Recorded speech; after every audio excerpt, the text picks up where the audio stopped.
Dan the Wheelman here, and with me today is this. This is the Dodge Charger Hellcat Redeye wide body or something along those lines. All you have to know is it's 3.3 inches wider than your average Charger, even in SRT form. It's got rear wheel drive, an 8-speed automatic transmission, a V8 engine with a supercharger, and is good for a whole heck of a lot of power. It doesn't get much crazier than this when it comes to the large sedan world. This is going to be a fun day, I think. I mean, just look at it. Just look at it. All you have to do is look and go, there is something special going on there. The green paint, the black hood, and the black wheels. This is another level of car, that's for sure. And I cannot wait to get behind the wheel. So let's do it.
So, stepping into the Charger SRT Hellcat Redeye wide body, if you want. Not all that different looking here from your standard SRT Chargers. All pretty similar. Alcantara suede on the wheel here, T-bar style shifter. There's no manual transmission option, of course, just an 8-speed auto. That should come as no surprise. The Challenger Redeye, however, that does have a manual transmission if you wish. Paddle shifters are the same as you've seen before. All of this is pretty standard fare when it comes to SRT. Not to say it's bad, it's very, very purposeful, easy to access all the controls and all that kind of stuff. I like that, but nothing, even the seats, similar to what we've seen in other SRT Chargers, Challengers, and Grand Cherokees before. Not a lot of difference there. But there's one very important difference, and it appears on this screen right here.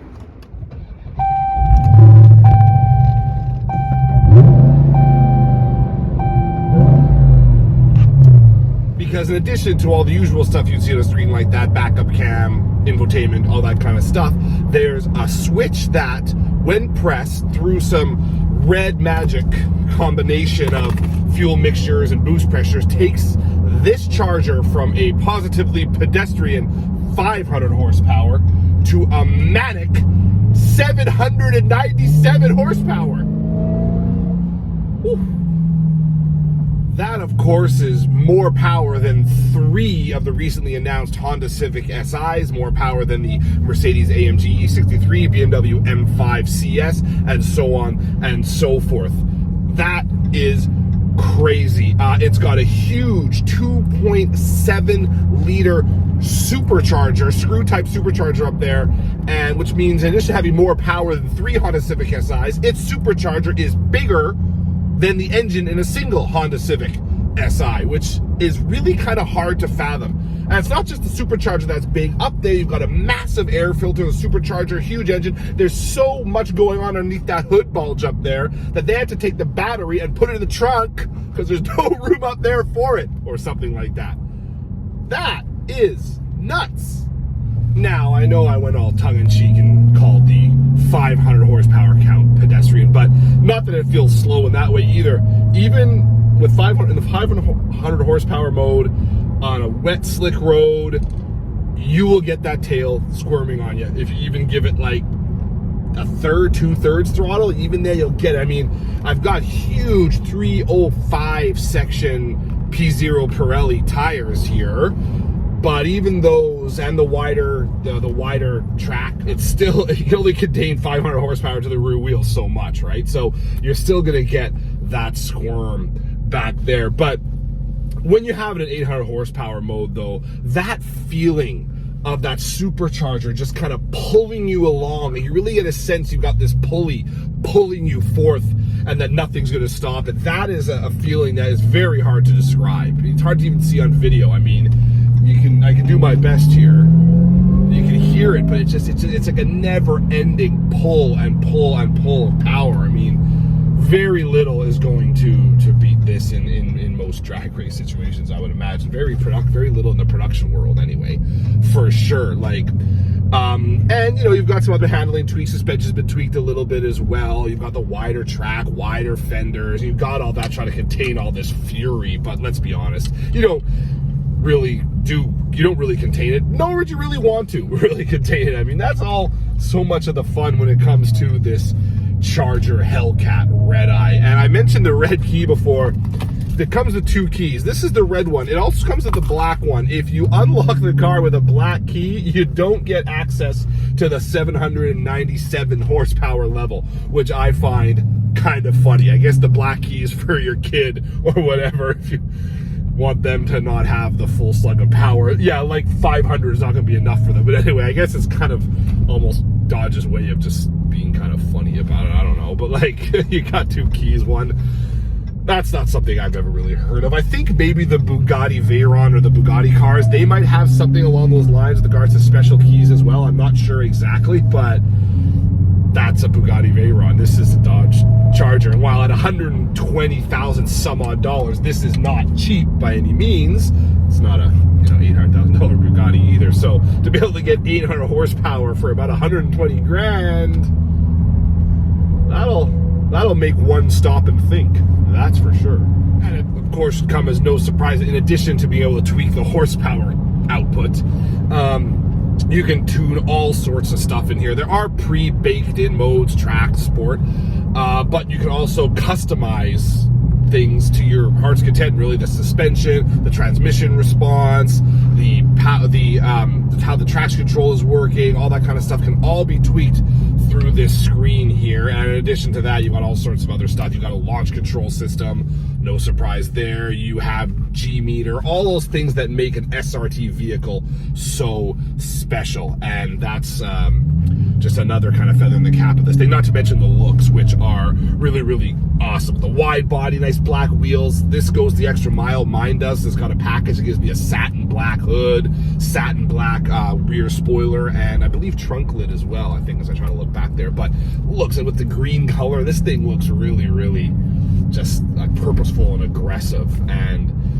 the green is, I guess, all the rage these days. I think this is the 3rd green car I've tested recently. I guess that's the in color these days, but it looked good here. Is that the color I'd get? I'd probably have to go with something a little brighter, one of the reds they offer or something. That's kind of more, that says Redeye to me more. Anyway, of course, you've got all the badging on here as well. That badging, by the way, is part of an $18,000 package. You've got the fender badges, hood, or sorry, front grille, rear trunk lid, all that kind of stuff.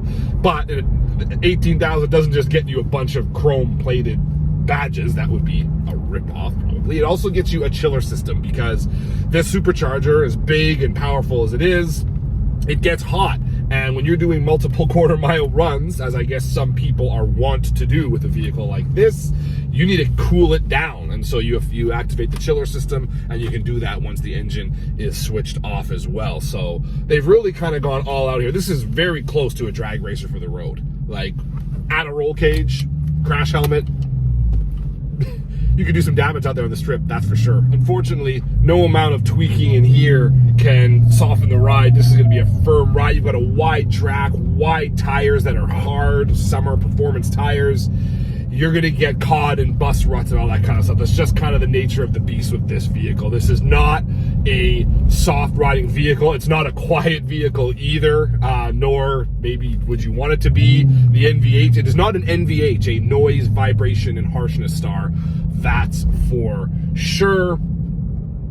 But I don't think anybody buying something like this really expects it to be anyway. It's not perfect in here though. The driver's seating position is too high. It's kind of snug in here, especially in the back seat, considering how big the Charger is overall. There's too much cheap plastic in here. The wing mirrors are too small. It's tough to park. The Alpine sound system is kind of average. These paddle shifters here are awkward to operate. The image display on the backup cam here looks to be about the same quality of an image you might see on a TV from around the time the original Charger was a thing, and this baby drinks like a fish.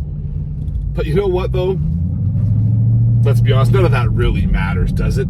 This is an 800 horsepower family sedan. That's like rocket-powered Rollerblades or the Concorde. It's manic, it's massive, it's ultra. And if you're looking for a big back seat and ultra comfortable ride, well, you're probably in the wrong business here.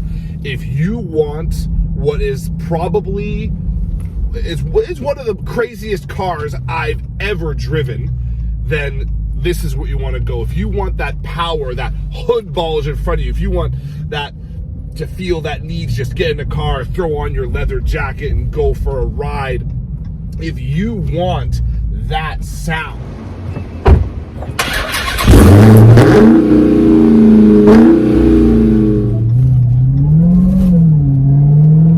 this is the vehicle for you. This is so crazy. Now, when I drove the Charger's two-door Challenger cousin about a year ago, I drove the 392 version, not the Hellcat Redeye version, but it was the wide body. I asked then would I have it or the Ford Mustang. Now, tune into that video to see what conclusions I drew there, but here I'm going to ask would I have the four-door Charger or the two-door Challenger. Now, of course, the one outlier there is the fact that you can get the Challenger with a 6-speed manual transmission. You can't get it with the Charger. I thought, you know, same platform, could you easily port the manual over? According to Stellantis, it's not that easy.